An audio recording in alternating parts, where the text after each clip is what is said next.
நாம் முக்தி அடைவோம் என்று அந்த சொல்ல இந்திரன் சொல்லி முடியவும், இந்திரன் முதலான உள்ள தேவர்கள் இத்தகைய சொற்களை சொல்லி அழகு பொருந்திய முருகக் கடவுள் அது பெரிய திருவுருவத்தை பார்த்து சூரியனது பேரொளியை கண்ட அற்ப உணர்ச்சிகளை உடைய உயிர்களைப் போல மனம் மிக பயப்பட விழிகள் சுழல மயங்கி மேலும் கூறலானார்கள். சூரியனை பார்த்தா எப்படி அற்ப உயிர்கள் அப்படி நார்மலாக அப்படி இருக்குமோ அதுபோல் முருகரின் திரு உருவத்தை பார்த்து நம்ம எல்லாம் அற்ப பிறவிகள் அப்படி சுருண்டு நிற்கிறது போல் நின்னாங்களாம் தேவர்களே. எம் தந்தையாகிய முருகவேடே, உனது வடிவம் அளவற்ற ஒளியை உடையது. கோடிக்கணக்கான சூரியனை ஒரே சமயத்தில் பார்த்தால் எப்படி இருக்குமோ அதுபோல முருகனின் உருவம் இருந்ததாம். அதனால் அதனை மேலும் பார்க்க முடியாது. எங்கள் கண்கள் இப்போதே ஒளியிழந்து துன்புற்றன. இவ்வளவு சக்தியை பார்த்த பின்பு எங்கள் கண்ணுக்கு அவ்வளவு சக்தி இல்லை தந்தையே. இதை தவிர உனது விஸ்வரூபத்தை பார்த்து பயப்படுகின்றோம் தந்தையே. முருக கடவுளே, ஞான வீடே, உங்களது உருவத்தை பார்த்தால் எங்களுக்கு பயமாக இருக்கிறது. இவ்வளோ பெரிய உருவத்தை நாங்கள் இதுவரை கண்டதே இல்லை. இதை தவிர உனது விஸ்வரூபத்தை பார்த்து பயப்படுகின்றோம். உன் அடியார்களாகிய நாங்கள் உய்தி பெறும்படி பழைய வடிவம் மேற்கொண்டு காட்சியளித்து எம்மை காப்பாயாக. இப்பேற்பட்ட உருவம்லாம் நாங்கள் பார்க்க வேண்டாம். நீ எப்போதும் சின்ன உருவத்தையே நாங்கள் பார்த்தா போதும் தந்தையே. எல்லாம் அறிந்த முருகக் கடவுளே, உன் பழைய உருவத்துக்கு வாப்பா அப்படிங்கார் தேவர்கள் சொல்கிறாங்க. அத்தேவர்கள் சொற்களை சொல்ல வேண்டியமையால் எம் இறைவனான முருகவேல் கருணையோடு வானத்தை கடந்து சென்று நின்று தனது விஸ்வரூபத்தை விடுத்து 6 முகங்களை உடையவனாகி முன்பு பெற்றிருந்த சாதாரண திருவுருவத்தோடு காட்சியளித்தார். பக்தர்கள் வேண்டுவது தக்கன ஓகே அப்படின்னு சொல்லிட்டு பெரிய உருவத்திலிருந்து அப்படியே 6 முகங்களை உடைய எப்போது போல குழந்தை மறந்தாரோ அந்த உருவத்துக்கே வந்து விட்டார். மலைகளின் சிறகுகளை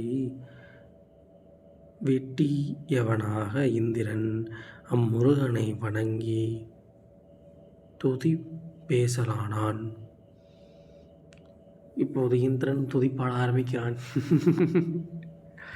எம் தந்தையே, பழைய நிலையில் குறைவில்லாமல் வாழும் சூரபத்மன் முதலான உள்ள பகைவரை உயிரை அளித்து தேவர்களும் நானும் உன் பக்கத்தில் நின்று பணிவிடை செய்ய வானத்திலும் உயர்ந்து நிற்கும் சொர்க்கலோகத்தை அடைந்து எனது அரசாட்சியை நடத்தி வீற்றிருப்பாயாக. எனது வேண்டுகோள் இது.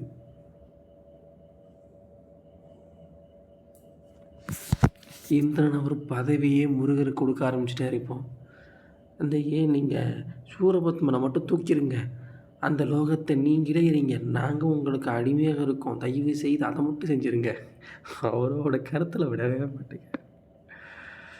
எம்மை வழிபட்டவர்களுக்கு தன் திருவுள்ளத்தில் அரும்பிய அருளாளனே, இன்மை இன்பத்தையும் மறுமை இன்பத்தையும் முக்தியையும் குறைவில்லாமல் கொடுக்கின்றவன் ஆறுமுகன்.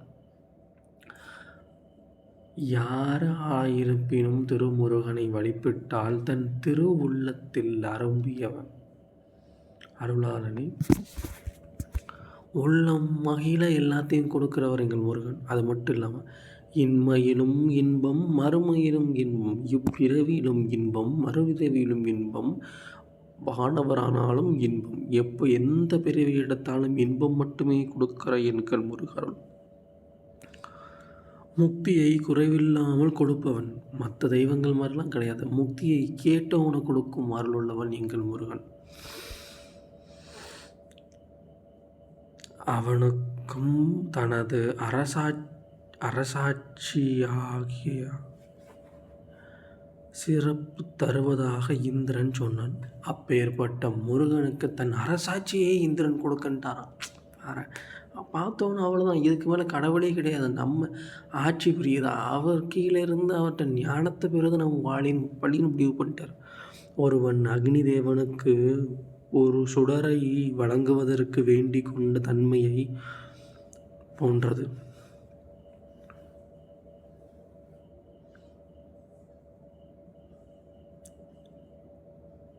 இப்படி அரசாட்சியை இந்திரன் கொடுக்குறதுன்னு சொல்கிறது எப்படி இருக்குன்னா, அக்னி தேவனுக்கு ஒரு சுடரை கொடுப்பதற்கு அக்னி தேவன் நினைத்தால் எத்தனை சுடரையும் உருவாக்க இயலும். எங்கள் முருகன் நினைத்தால் எத்தனை இந்திர பதவியையும் உருவாக்க இயலும். ஆயினும் இதை அவர் புறப்படுத்தவில்லை. முருகன் அரசு தருவதாய் சொன்ன இந்திரனை பார்த்து புன்னகை புரிந்தார். என் பதவியே நீ எடுத்துக்கோங்க அப்படி சொன்னாலும் அந்த மாதிரி நிறைய சிரிச்சார். உன் பதவியெலாம் எனக்கு ஈஸியவா? இந்திரனே, நீ நமக்கு கொடுத்த பழைய சிறப்புள்ள அரசினை உனக்கு நாம் திருப்பி தருகின்றோம். நீ எனக்கு எதுவும் தர வேண்டாம், நான் உனக்கு திருப்பி கொடுக்கிறேன்.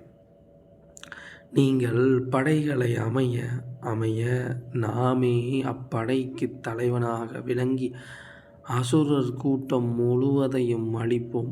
அதனால் தளர்ச்சி அடையாதே என்று கொண்டார். இந்திரனே, உன் படையை விரைவாக ஏற்பாடு செய். நாமே உன் படையை தலைமையேற்று சென்று அசுரனை அழைத்து உன் பதவியை திருப்பித் தருவோம். முருகரே வாக்கு கொடுத்துட்டார். முதல் வார்த்தையை வெற்றி. எங்கள் தலைவர்லாம்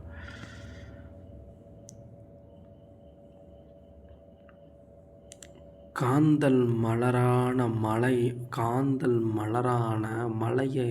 மாலையை அணிந்த குமரவேல்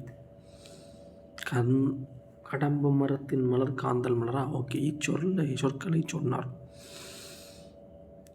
போரிலே வெற்றி கொள்ளும் வலிமை பொருந்திய தெய்வீக வேலை யானையாகிய ஐராவரத்தின் தலைவன் இந்திரன் அதை கேட்டு, வேள்விக்கு தலைவனான ஐராவன யானையை உடைய இந்திரன் இதை கேட்டு, என் பதவி திருப்பி வரப்போகுது.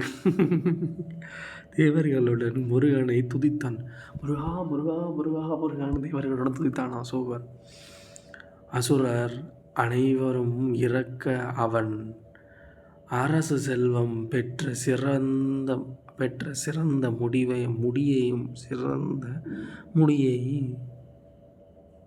கூட்டி கொண்டதை போல மகிழ்ச்சி அடைந்தான். இப்போ அவன் திருப்பியும் அரச பதவியே பெற்ற மாதிரி சந்தோஷப்பட்டாரா? யார்? இந்திரவர். எங்கள் முருகன் சொன்ன ஒரு வார்த்தையில் திருப்பி எல்லாமே வந்து விட்டதுன்னு அவனுக்கு நம்பிக்கை வந்து விட்டது. இதுவே முருகன் அருள்.